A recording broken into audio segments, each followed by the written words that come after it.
Hello बच्चों, हम 9th class की एसएसटी की वर्कशीट नंबर 6 करेंगे। आज डेट है 20 अप्रैल 2021। इतिहास का पार्ट 1 करेंगे। यहाँ पर अपना नेम लिखना और यहाँ पर अपनी क्लास टीचर का नेम। तो हमारे पार्ट का नाम क्या है? फ्रांसीसी क्रांति। ये भाग 6 है। भाग 6 में हम देखते हैं कि क्या पढ़ना है। तो इसमें हमें पढ़ना है महिलाओं के लिए क्रांति जो थी उसका अर्थ क्या था, महिलाओं के लिए उसमें क्या था। तो महिलाएं फ्रांसीसी क्रांति की गतिविधियों में सक्रिय रूप से शामिल थी। उन्हें उम्मीद थी कि क्रांतिकारी सरकार उनका जीवन सुधारने हेतु ठोस कदम उठाएगी। अधिकांश महिलाओं के पास पुरुषों की तुलना में बेहद कम अवसर उपलब्ध थे, क्योंकि महिलाओं को कम अवसर उपलब्ध थे और पुरुषों को ज़्यादा अवसर उपलब्ध थे। महिलाओं ने अपने हितों पर चर्चा करने के लिए राजनीतिक क्लब शुरू किए, अखबार निकाले। उनकी एक प्रमुख मांग पुरुषों के समान राजनीतिक अधिकार की थी। उनकी मांग क्या थी? कि उनका भी सम्मान पुरुषों के समान का हो। तो 1791 में संविधान में उन्हें निष्क्रिय नागरिक का दर्जा दिया गया। किसे? महिलाओं को। शुरू में क्रांतिकारी सरकार ने सुधार लाने वाले कुछ कानून लागू किए। तो कानून कौन से है? लड़कियों के लिए स्कूली शिक्षा अनिवार्य बना दिया गया। अब शादी का स्वैच्छिक अनुबंध माना गया और नागरिक कानूनों के तहत उनका पंजीकरण किया जाने लगा।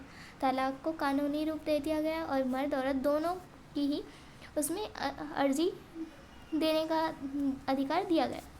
ये दोनों मानेंगे तभी तलाक हो पाएगा। अब महिलाएं व्यावसायिक प्रशिक्षण ले सकती थी, कलाकार बन सकती थी, व्यवसाय चला सकती थी।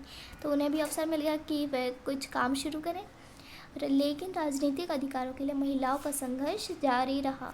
इनके नेत्रियों में सबसे महत्वपूर्ण थी ओलंप दे गुज। 1791 में इन्होंने पुरुष एवं नागरिक अधिकार घोषणा पत्र की तर्ज पर महिला एवं नागरिक अधिकार घोषणा पत्र तैयार किया और महिला अधिकारों के लिए आवाज़ उठाई। आतंक के राज के दौरान सरकार ने महिला क्लब बंद करने और उनकी राजनीतिक गतिविधियों पर प्रतिबंध लगाने वाला कानून लागू किया जब आतंक का राज हो रहा था। नेशनल कन्वेंशन के शासनकाल में ओलंप दे गुज पर देशद्रोह का मुकदमा चलाया गया और उन्हें फांसी दे दी गई। अंततः सन 1946 में फ्रांस की महिलाओं ने मताधिकार हासिल किया कि उन्हें भी अब अवसर मिल गया कि मत देने का अधिकार उन्हें भी मिल गया। दास प्रथा और क्रांति। तो उपनिवेशों में दास प्रथा का उन्मूलन व जैकोबिन शासन के क्रांतिकारी सामाजिक सुधारों में से एक था।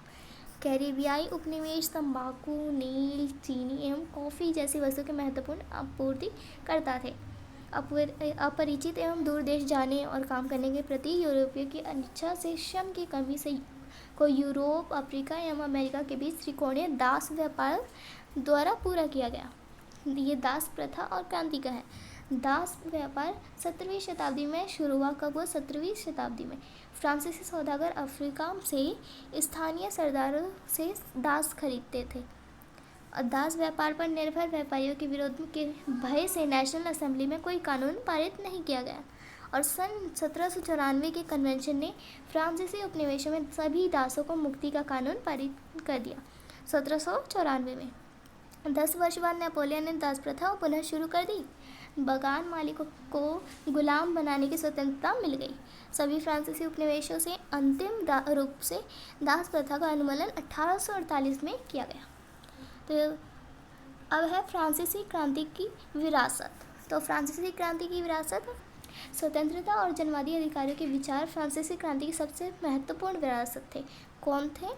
स्वतंत्रता और जनवादी अधिकार के विचार फ्रांसीसी क्रांति के सबसे महत्वपूर्ण विरासत थे। सन 1789 में सेंसरशिप की समाप्ति हुई। अधिकारों के घोषणा पत्र ने भाषण एवं अभिव्यक्ति की स्वतंत्रता को नैसर्गिक अधिकार घोषित कर दिया।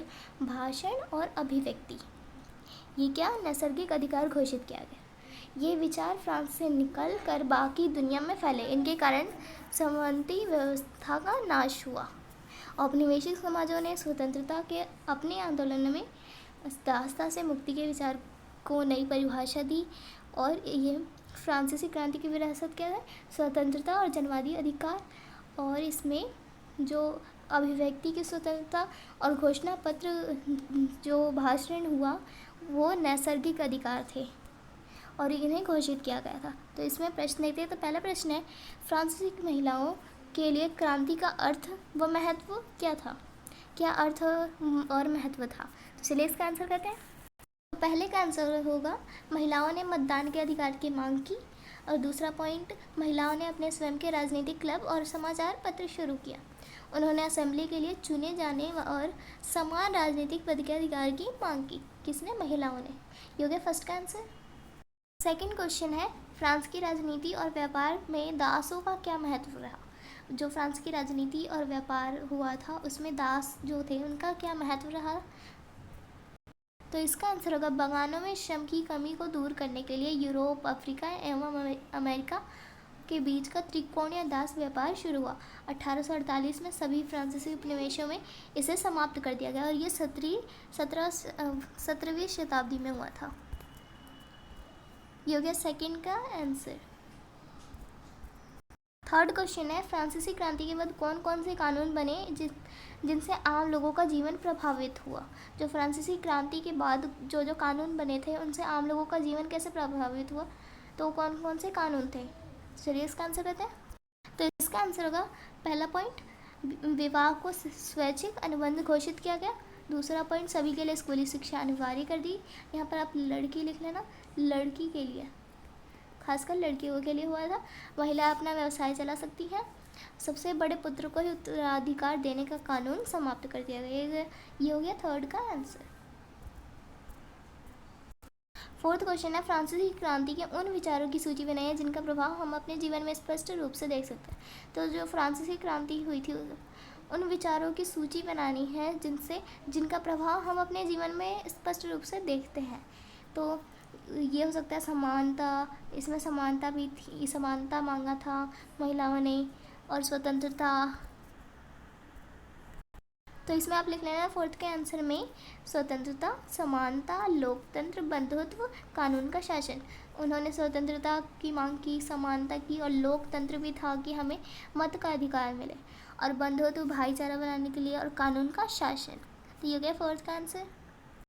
तो आज की वर्कशीट हो गई हमारी कंप्लीट।